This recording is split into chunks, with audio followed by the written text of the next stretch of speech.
அனைவருக்கும் வணக்கம். நாம் 11 சித்தர்களுக்கும் தலைமை சித்தராக திகழும் திருமூலநாயனார் பாடியருளிய திருமந்திரத்திலே 7ஆம் தந்திரத்திலே அமைந்த இனிமையான ஞானப்பாடல்களை பார்த்து கொண்டிருக்கிறோம்.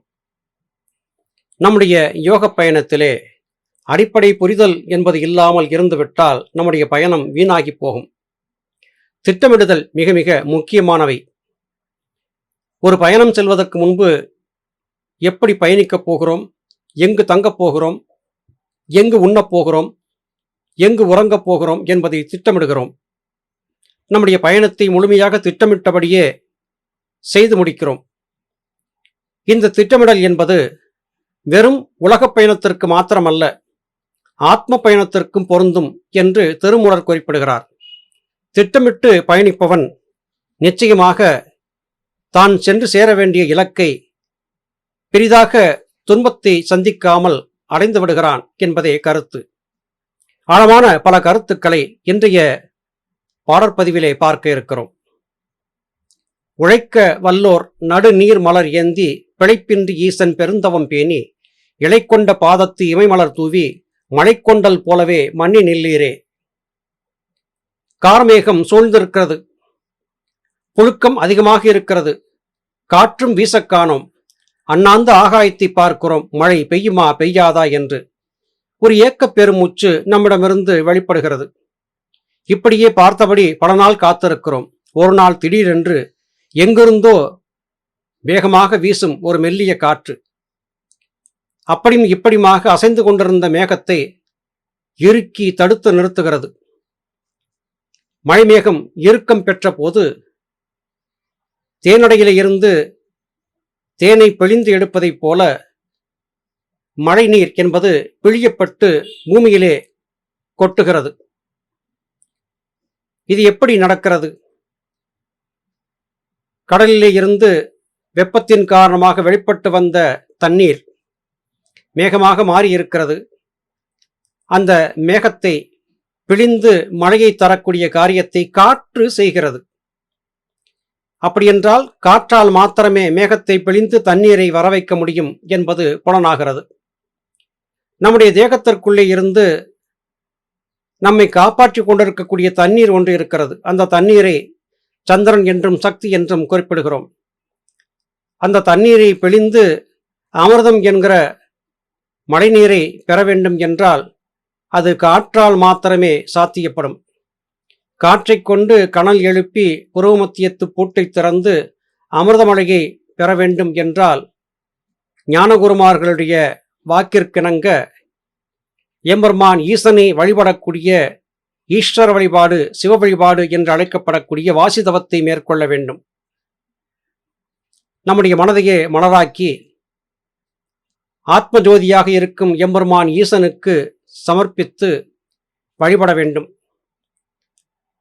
நம்முடைய பார்வையை புருவமத்தியம் என்கிற சுழுமணித்தானத்தை நோக்கி திருப்பி காற்றை அங்கே கனத்து ஊதும் போது மேகத்திலே இதுகாரும் மறைந்திருந்த தண்ணீர் பிழியப்பட்டு மழையாக பொழிவதைப் போல நம்முடைய தலைக்குள்ளே இதுகாரும் மேகமாக இருந்த அந்த ஆற்றல் கங்கை நீராக அமிர்தமாக பொழிந்து நம்மை பாதுகாக்கிறது. வென்று விரைந்து விரைப்பணி என்றனர், நின்று பொருந்த இறைப்பணி நேர்பட துன்று சலமலர் தூவி தொழுதிடும் கொஞ்சிடும் நித்தலும் கூறிய அன்றே. நீங்கள் விரைவாக செயல்பட வேண்டிய காலம் இது. இந்த யோக பயணத்திலே பல காலத்தை வீணாக்கிவிட்டீர்கள். ஆயுட்காலம் எப்பொழுது முடிவுக்கு வரும் என்பது எவருக்கும் தெரியாத ஒன்று. அரிதிலும் அரிதாக கிடைத்த இந்த உடல் வாழ்க்கையை வீணடித்து விடாமல் விரைவாக செயல்பட்டு எம்பெருமான் ஈசனுடைய திருவடிகள் என்று அழைக்கப்படக்கூடிய சந்தர்களை சூரியகலையை தொழுது மனதை மலராக்கி மாலையாக்கி சாத்தி ஒவ்வொரு வினாடியும் பராபர நினைவு அற்றுப்போகாமல் நேரான பாதையிலே பயணித்து உங்களுடைய இந்த பிறவியை முழுமைப்படுத்திக் கொள்ளுங்கள் என்று திருமூலர் சுட்டுகிறார். விரைவாக பயணித்தவர் மாத்திரம்தான் வெற்றியாளராக மாற முடியும். சோம்பி இருந்தால் ஆகாது. ஒரு வினாடி நேரம் கூட ஆபத்தான முடிவை தந்துவிடும். இன்றைய நாளிலே ஆடவர் பெண்டீர் என்று பலரும் ஆடக்கூடிய மட்டைப்பந்து போட்டிகளை பார்த்திருக்கிறோம். மட்டைப்பந்து போட்டியிலே ஒருவர் தோற்றுவிட்டார். அவர் தோற்றதை ஏற்காமல் மேல்முறையீடு செய்கிறார். மேல்முறையீட்டிற்கு மூன்றாவது நடுவர் ஆராய்ந்து பார்த்து ஒரு வினாடியிலே அவர் தோற்றுவிட்டார் என்பதை உறுதிப்படுத்தி அவருடைய தோல்வியை சொல்கிறார். இதை நாம் மட்டைப்பந்து போட்டியிலே பலமுறை பார்த்திருக்கிறோம். ஒரு வினாடி நேரத்தினுடைய தாமதம் கூட நம்முடைய வெற்றியை நாசமாக்கிவிடும். இந்த உண்மையின் தத்துவத்தை புரிந்து கொண்டு விரைவாக மனதை சீவனை நோக்கி செலுத்தும் காரியத்தை சாதித்துக் கொள்ள வேண்டும் என்று திருமூலர் குறிப்பிடுகிறார். சாத்தியும் வைத்தும் சயம்பு என்று ஏத்தியும் ஏத்திய நாளும் இறையை அறிகிறார். ஆத்தி மலக்கிட்ட அகத்தழுக்கு அற்றக்கால் மாத்திக்கே செல்லும் வழி அது ஆமே. மனிதர்கள் புற வழிபாட்டிலே மாத்திரமே அதிகமான காலத்தை செலவழித்துக் கொண்டிருக்கிறார்கள். பொதுவாக நாம் வீடுகளை கட்டும் போது முதலிலே இப்படித்தான் இந்த வீட்டை அமைக்கப் போகிறோம் என்று நம்முடைய கற்பனையினால் ஒரு வரைபடத்தை தயாரிக்கிறோம். அதன் பிறகு அந்த வரைபடத்திலே இருப்பதைப் போலவே வீட்டை கட்டி முடிக்கிறோம். வர்ணப்பூச்சை செய்து வீட்டிலே குடிபுகுகிறோம். ஆனால் வரைபடத்தை எடுத்து விரித்து வைத்து அதன் மீது அமர்ந்திருந்து நான் குடும்பம் நடத்துவேன் என்று எவரும் சொல்வதில்லை. அதுபோல சித்தர்கள் மகான்கள் தங்களுடைய தவத்திலே கண்ட காட்சிகளை உருவங்களாக உருவகப்படுத்தி சிலைகளை காட்டிக் கொடுத்தார்கள். இது போன்ற ஒரு உருவத்தை தவத்திலே நான் கண்டேன் என்று அவர்கள் சொன்னார்கள். நான் செய்ததை போன்ற தவத்தை நீயும் செய்தால் நீயும் மேன்மை பெறுவாய் என்று அவர்கள் சொன்ன கருத்துக்களை புறந்தள்ளிவிட்டு அவர்கள் தான் கண்டதாக உருவப்படுத்தி காட்டிய அந்த உருவத்தை வழிபட ஆரம்பித்து விட்டார்கள். இது காரணமாகவே தோல்வியை மாத்திரமே மனிதர்கள் சந்தித்துக் கொண்டிருக்கிறார்கள். தாங்கள் செய்தது தவறு என்பதை புரிந்து கொள்ளாமல் அந்த சித்தர் சொன்னாரே இப்படிப்பட்ட தோற்றத்திலேதான் சிவனை கண்டேன் என்று, அப்படி இருக்க அந்த தோற்றத்தை நான் வழிபடுகிறேன், சிவன் எனக்கு அனுக்கிரகம் செய்யவில்லை, அந்த சித்தர் என்னிடம் பொய் சொல்லிவிட்டார் என்று அவரையும் ஏசுகிறார், தோற்றுகிறார். உண்மையான இறை தத்துவத்தை இவர்கள் புரிந்திருக்கவில்லை. மனத்திலே அழுக்கை வைத்திருக்கிறார்கள். வழிபாடு செய்வதிலும் கூட மனதிலே அழுக்கு இருக்கிறது.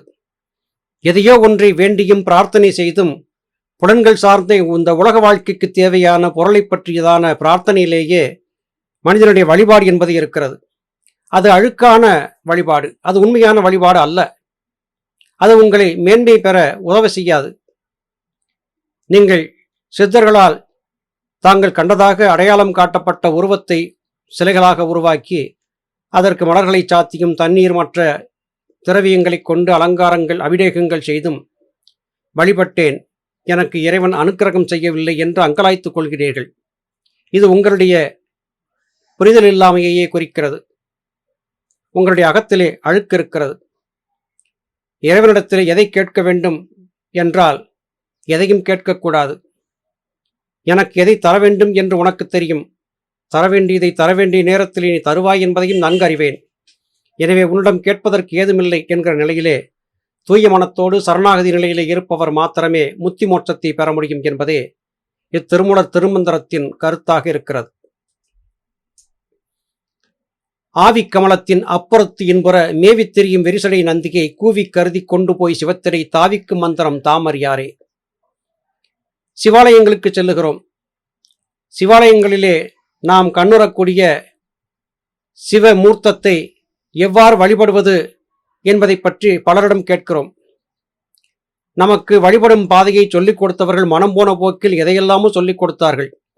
ஜெயகண்டி ஓசையை கிளப்பு, சங்குநாதம் கிளப்பு, ஓம் ஓம் என்று கத்திக்கொண்டே இரு, தெய்வத்திற்கான 1008 மந்திரங்களை சொல்கிறேன், 1008 நாமங்களை சொல்கிறேன், இவற்றையெல்லாம் கத்திக்கொண்டே இரு, உனக்கு ஞானம் கிடைத்துவிடும் என்று தவறாக சொல்லிக் கொடுத்ததை நம்பி கத்தி கத்தியே நாம் வீணாகி கொண்டிருக்கிறோம். சித்தவேதத்திலே ஞானவிதா சுவாமி சிவானந்த பரமஹம்சர் கத்தாதே கத்தாதே என்று சொல்வார். மந்திரங்களை சொல்லியும் இஷ்ட தெய்வத்தின் பெயரை சொல்லியும் கத்திக்கொண்டே இருக்காதே, அதனால் ஆகப்போவது எதுவும் இல்லை. பேச்சை குறைத்து மூச்சை கவனி என்று குறிப்பிட்டார்கள் சித்தர் பெருமக்கள். ஆவி கமலத்தின் அப்புறத்து இன்புற மேவித் தெரியும் விரிசடை நந்தி என்றே சிவனை பற்றி குறிப்பிடுகிறார். நமக்குள்ளே ஆன்மா என்று இருக்கக்கூடிய சீவன், அது 1008 இதழ் கொண்ட ஒரு ஜோதிக்கு பின்னால் மறைந்திருக்கிறது. அப்படி மறைந்திருக்கக்கூடிய அந்த ஆன்மா அல்லது சிவம் என்பது நந்தி, அசையாமல் இருக்கக்கூடிய ஒன்று என்று பொருள்பட விளக்கப்படுகிறது. அப்படி தலைக்குள்ளே இருக்கும் 1008 மலர்களுக்குள்ளே மறைந்திருக்கும் சிவமூர்த்தத்தை, ஆத்ம ஜோதியை புறத்திலே பார்க்கும் ஆலய வழிபாடுகளிலே மந்திரங்களை சொல்லி கத்தித் திரிவதால் அடைய முடியும் என்று கருதுகிறாயே, உன்னுடைய மனம் உன்னை ஏமாற்றிவிட்டது என்பதை அறியாமல் இருக்கிறாய் என்று குறிப்பிடுகிறார் திருமூலர். எந்த மந்திரத்தை சொல்லி கத்தினாலும் நீ சிவத்தை அறிய மாட்டாய். தாவிக்கும் மந்திரத்தை அறியாமல் இருக்கிறாய். எதை தாவிப்பது? தலைக்குள்ளே இருக்கும் ஈஸ்வரனை ஆடாமல் அசையாமல் அங்கேயே நிலைநிறுத்தி வைக்கக்கூடிய காரியம். ஏன் இப்போது சீவன் நிலையாக இல்லையா? ஆம், நிலையாக இல்லை. அது சிவசக்தியாய வாயு என்கிற நிலையிலே சலித்து கிடக்கிறது. சலித்து கிடக்கும் சிவசக்தியாய வாயுவை சலிக்க விடாமல் சிவத்திலே நிலைநிறுத்தினால் நீ வெற்றி காண்பாய் என்பதுதான் இத்திருமந்திர பாடலின் திரண்ட கருத்தாகிறது. உண்மையின் தத்துவத்தை உறக்கச் சொல்லக்கூடிய சித்திர பெருமக்களுடைய நூல்களை தொடர்ந்து வாசிக்கும் போது தூய ஞானம் நமக்குள்ளே கடந்தெழும். மீண்டும் அடுத்த பதிவிலே உங்களை சந்திக்கிறேன். அதுவரையிலும் நன்றி, வணக்கம்.